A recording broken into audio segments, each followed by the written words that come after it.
Hi everyone, welcome back. आज की class में we'll be discussing the 5 most important questions of chapter power sharing. Already बहुत छोटा chapter है. सबसे important ये 5 questions में आपका पूरा चैप्टर कवर हो जाएगा. So let's start. First question जो आपका आता है, it talks about the ethnic composition of Belgium and Sri Lanka. इस चैप्टर में आपकी दो मेन केस स्टडीज है. पहली केस स्टडी है बेल्जियम की which is in Europe and दूसरी case study is from Sri Lanka which is towards the south of India. Right, when we talk about ethnic का मतलब बेसिकली होता है something to do with the culture. अब culture में आपकी diversity हो सकती है, चाहे वो लैंग्वेज में हो चाहे वो रिलीजन में हो. एंड इन दोनों ही कंट्रीज में बेल्जियम एंड श्रीलंका एक कॉमन पॉइंट था of this difference which was based on language. When we come to Belgium में आपकी तीन मेन लैंग्वेजेस है, Dutch community, French community and German with their respective percentages 59, 40 and 1%. अब Dutch लोग जो है वो रहते हैं एक रीजन में जिसका नाम है फ्लेमिश, एंड जो आपके फ्रेंच है they live in an area called Wallonia. अब सिंपल सा इसको लर्न करने का तरीका है, एंड दैट इज़ कि F and F will never be together. So French community कभी भी फ्लेमिश रीजन में नहीं रह सकती. आगे चलते to the next aspect of Belgium. अब बेल्जियम का कैपिटल का नाम है an area called Brussels. And यहाँ पे थोड़ी स्ट्रेंज सिचुएशन हो जाती है कि जो कम्युनिटी पूरी कंट्री में आपकी मेजॉरिटी में है वो सडनली आपकी कैपिटल में आके माइनॉरिटी बन जाती है, एंड जो आपकी कंट्री में माइनॉरिटी है वो कैपिटल में आपकी मेजॉरिटी है. सो यहाँ पे क्वेश्चन आता है what were the two main problems which could create ethnic tension in Belgium. पहला है कि जो कम्युनिटी कंट्री में मेजॉरिटी है वो माइनॉरिटी है in the capital and vice versa. दूसरी प्रॉब्लम ये भी आती है कि जो आपकी फ्रेंच कम्युनिटी है वो हमेशा से ही रही है रिच एंड पावरफुल. अब यहाँ पे since the French community was always more rich and powerful they had certain advantages before the Dutch community, and वो एडवांटेज आपके आते हैं एजुकेशन के एंड इकोनॉमिक पॉलिसीज़ के. सो सारी पॉलिसीज़ हमेशा से ही इनके फेवर में थी. Why? Because they were very powerful. अब नेचुरल सी बात है, नो कम्युनिटी विल लाइक कि सामने वाला ज़्यादा पावरफुल है. So this was not like by the Dutch community. ये आपकी दो मेन प्रॉब्लम्स आती है with respect to Belgium. Moving forward to Sri Lanka now. अब श्रीलंका के अंदर दो तरह के लोग हैं. पहले है सिन्हाला लैंग्वेज बोलने वाले, दूसरे आपके हैं तमिल लैंग्वेज बोलने वाले with respective percentages of 74 and 18. जो आपके तमिलियंस है वो अब दो टाइप के हो सकते हैं. एक है श्रीलंकन तमिल्स, इनको काफ़ी बार we also refer to as native mean यहीं के रहने वाले. एंड दूसरे आपके हैं इंडियन तमिल. अब जो आपके इंडियन तमिल्स है ये वो लोग हैं जिनके फोर फादर्स का मतलब होता है एंसेस्टर्स. ये बन के आए थे प्लांटेशन वर्कर्स फ्रॉम इंडिया. अब क्योंकि ये प्लांटेशन वर्कर के तौर पे कॉलोनियल टाइम पे इंडिया से आए थे तो इनको हम इंडियन तमिल्स बुलाते हैं. एंड दोनों ही तमिल्स, चाहे वो श्रीलंकन हो चाहे वो इंडियन हो, दे फॉलो आइदर हिंदुइज्म और इस्लाम, विच मीन्स या तो वो हिंदू है या फिर वो मुस्लिम है. On the other hand when we talk about the Sinhala community, majority of Sinhalese are Buddhist.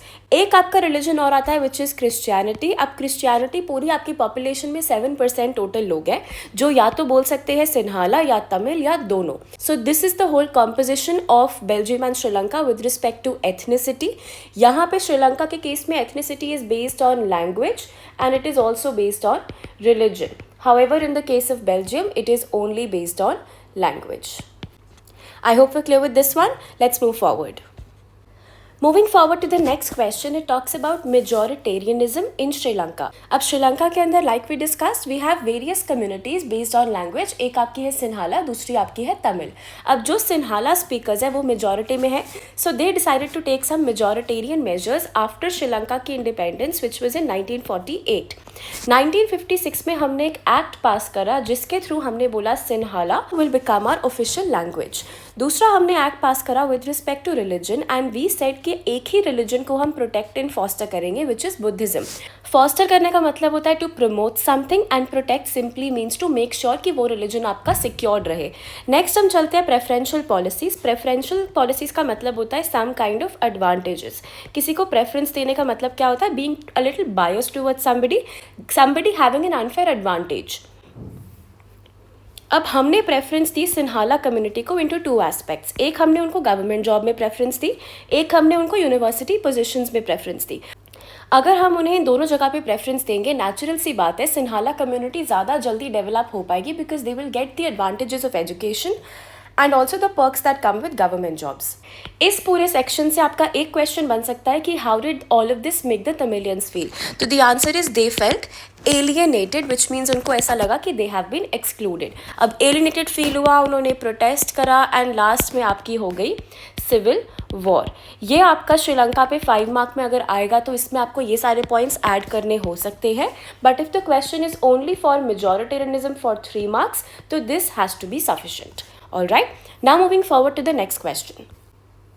अगला क्वेश्चन बात करता है policy of accommodation in Belgium. अब हमारे पास 2 कंट्रीज थी, एक थी बेल्जियम, एक थी श्रीलंका। श्रीलंका भी ऑलरेडी डिस्कस, उन्होंने कुछ ऐसे मेजर्स लिए जिससे हमारी एक कम्युनिटी को हल्की सी डोमिनेंस एस्टैब्लिश करने का मौका मिल गया एंड दूसरी कम्युनिटी को थोड़ा सा लेफ्ट आउट, एलियनेटेड फील हुआ। When we come to the case of Belgium, यहाँ पे बिल्कुल ही ऑपोजिट चीज़ हुई। उन्होंने बोला कि हमें किसी को भी प्रेफरेंस नहीं देनी है, we want to maintain a balance in our country. By balance they meant कि कोई भी एक कम्युनिटी दूसरे का एडवांटेज ना ले पाए एंड माइनॉरिटीज़ को भी कंट्री में बहुत ही इंक्लूडेड फील हो, इसलिए हम इसको नाम दे रहे हैं पॉलिसी ऑफ अकोमोडेशन। अब यहाँ पे हमने मेनली करी 4 चीज़ें एंड ये सब करने के लिए मैंने अपनी कॉन्स्टिट्यूशन को बार बार चेंज करा। So I changed my constitution 4 times between 1970 to 1993 ताकि हम सबको इतना अकोमोडेटेड एंड इंक्लूडेड फील करा पाए। 1 बाय 1 चलते हैं। पहली चीज़, equal representation in central government. Simple सा मीनिंग है, अगर हमारे पास एक पार्लियामेंट है, ऐसा ना हो कि डच के लोग वहाँ ज़्यादा हो, फ्रेंच के कम हो। We agreed to the method of 50-50 कि दोनों कम्युनिटीज़ बराबर से होंगी ताकि दोनों का इक्वल से रहे एंड कोई भी डिसीजन हम अकेले ना ले पाए। दूसरा, अगर हम चलते हैं इक्वल रिप्रेजेंटेशन इन ब्रसल्स, जो चीज़ हमारी सेंट्रल गवर्नमेंट में हुई सेम हमने अप्लाई करी ब्रसल्स में, बिकॉज यहाँ पे भी देयर वाज अ डिफरेंस। यहाँ पे आपका डिफरेंस था 59-40 का between Dutch and French and यहाँ पे द डिफरेंस वाज 20-80 एंड दोनों ही जगहों पे हमने क्या करा, एक कॉम्प्रोमाइज़ करा जिससे हर जगह हमारी गवर्नमेंट में क्या रहेगा, एक बैलेंस रहेगा। तीसरी चीज़ आती है special powers given to state government. अब आपके जो 2 रीजन्स बच गए विच वर फ्लेमिश एंड वलोनिया, वहाँ की गवर्नमेंट को हमने कुछ स्पेशल पावर्स ग्रांट कर दी जिससे वो सेंट्रल गवर्नमेंट के नीचे नहीं आती बल्कि उनके वो इक्वल स्टैंड करती एंड सेंट्रल गवर्नमेंट उनको ऑर्डर्स नहीं दे सकती। राइट, लास्ट पे चलते हैं विच इज़ कम्युनिटी गवर्नमेंट। अब हमारे पास 3 तरह की कम्युनिटीज़ थी, we had Dutch, we had French and we had German. अभी तक हमने इन तीनों पॉइंटर्स में कभी भी जर्मन के बारे में बात नहीं करी, विच मीन्स उनका इंटरेस्ट फिलहाल मीट नहीं हुआ। उनके लिए हमने बनाई है कम्युनिटी गवर्नमेंट बिकॉज उनके मेन कंसर्न्स क्या होंगे कि हमारा कल्चर मेंटेन रहे, हमें बराबर एजुकेशन मिल जाए, हमारी लैंग्वेज को कोई थ्रेट ना हो। तो ये 3 डिसीजंस लेने के लिए हमने एक स्पेशल गवर्नमेंट बना दी एंड हर लैंग्वेज कम्युनिटी अपनी खुद की चूज़ करती है community government and in 3 matters के ऊपर कोई भी और गवर्नमेंट डिसीजन नहीं ले सकती। So these are your 4 main pointers with respect to policy of accommodation. इसको आप नोट डाउन कर सकते हो, इसका आप स्क्रीनशॉट ले सकते हो ताकि आपको लॉन्ग टर्म में याद रहे। आगे चलते हैं towards the 4th question now. When we talk about the 4th question आपका कहता है कि भाई पावर शेयरिंग डिज़ायरेबल क्यों है, विच मीन्स इसकी हमें क्या ज़रूरत है या फिर इसकी हमारी कंट्री में क्या इम्पोर्टेंस है। अब दोनों एग्जाम्पल से हमने पढ़ा कि जब भी कोई कम्युनिटी ज़बरदस्ती से अपनी पावर लेना चाहे या फिर डोमिनेट करना चाहे तो उससे हो जाता है कॉन्फ्लिक्ट एंड जब हम पावर को शेयर करेंगे तो उससे क्या बच जाएगा, कॉन्फ्लिक्ट रुक जाएगा। नेचुरली किसी भी सिचुएशन में अगर कॉन्फ्लिक्ट हो रहा है it will lead to violence. जब भी एक कंट्री में वायलेंस होता है उससे क्या खराब हो जाती है आपकी यूनिटी, बिकॉज कंट्री में डिवीजन हो गया, बंटवारा हो गया बिटवीन 2 सेक्शंस। नेक्स्ट हम बात करेंगे ensure stability of political order. Political order simply means having some kind of peace and harmony, some kind of coexistence within all communities. Last point आता है टायरनी ऑफ मेजॉरिटी। टायरनी का simple meaning होता है dominance. अब dominance का 2 तरह का impact आ सकता है। मेजॉरिटी जब भी सामने वाले को डोमिनेट करने का ट्राई करती है, एक तो बट ऑब्वियस उसका कॉन्सिक्वेंस है विच इज़ कि हमारी जो माइनॉरिटी है वो क्या फील करती है, ऑप्रेस्ड, कि आपने हमें दबा दिया, हमें अपने राइट्स फील नहीं हो रहे। नेक्स्ट आपकी आती है वो मेजॉरिटी को भी लॉन्ग टर्म में रूइन करती है। Why are we saying that? अगर एक कंट्री में कॉन्फ्लिक्ट हो रहा है, लड़ाई हो रही है, तो नुकसान क्या सिर्फ सामने वाले का होता है, हमारा भी तो होगा। विच मीन्स अगर श्रीलंका के अंदर सिन्हालाज ने अपनी डोमिनेंस करने का ट्राई करा, बाद में सिविल वॉर हो गई, सिविल वॉर में सामने वाली तमिलियंस का तो नुकसान हुआ ही, पर सिन्हालाज का भी काफ़ी लॉस हुआ with respect to life, property, livelihood etcetera. So दोनों का ही नुकसान है, विच मीन्स हमें करना ही नहीं चाहिए एंड हमें कैसे रहना चाहिए, we have to coexist with sharing of power. Next चलते हैं मॉरल रीजंस। मॉरल का मतलब होता है something which is very essential, जैसे आपकी मॉरल वैल्यूज होती है, सम फील गुड फैक्टर होता है। मॉरल रीजंस में हम कहते हैं भाई power sharing is the spirit of democracy. By spirit we mean power sharing ही डेमोक्रेसी का बेसिस है, इसके बिना डेमोक्रेसी एग्जिस्ट ही नहीं कर सकती। नेक्स्ट हम कहते हैं power sharing also make sure कि हमारी गवर्नमेंट लेजिटिमेट है। लेजिटिमेट का मतलब है कि वो कुछ रूल्स फॉलो कर रही है, कुछ गाइडलाइंस को फॉलो कर रही है एंड गाइडलाइंस किस तरह की होंगी, जहाँ पे पावर का डिवीजन प्रॉपर दिया हुआ है। And citizens have a stake in the system का मतलब हुआ सिटीजन्स का कोई ना कोई रोल है, कोई पार्टिसिपेशन है इन द सिस्टम। यहाँ सिस्टम का मतलब है गवर्नमेंट। एंड लास्ट में पावर शेयरिंग मेक श्योर कि अकाउंटेबिलिटी रहे। अकाउंटेबिलिटी का मतलब एक सेंस ऑफ रिस्पॉन्सिबिलिटी रहे दोनों को, सिटीजन्स को भी एंड गवर्नमेंट ऑफिशियल्स को भी, कि हमें कंट्री के अंदर पीस मेंटेन करना है। सिंपल सी बात है, दो तरह के रीजंस है, प्रूडेंशियल एंड मॉरल। प्रूडेंशियल का मतलब होता है something which is based on logic, something which is very practical. अगर नहीं करोगे तो ये सब कुछ हो जाएगा। एंड ये सब क्यों होगा? बिकॉज ये हमारा बिलीफ सिस्टम है, राइट? ये आपके दो तरह के रीजंस हैं, moral and prudential. This was your fourth question. Now coming to the last and final question of this chapter. अब चलते हैं to types of power sharing. अब जो आपका टाइप्स ऑफ पावर शेयरिंग है ये अलग अलग फॉर्म में भी आ सकता है। It can come for 3 marks also, it can come for 5 marks also. 3 marks के अंदर वो आपको सिर्फ 2 पूछ सकते हैं कि हॉरिजॉन्टल एंड वर्टिकल का डिफरेंस बताओ। 5 मार्क में वो आपको 4 पूछ सकते हैं। वन बाय वन स्टार्ट करते हैं। When I look at horizontal form of power sharing, it means मैं ऑर्गन्स ऑफ गवर्नमेंट के बीच में पावर शेयर कर रही हूँ, which means legislature, executive and judiciary.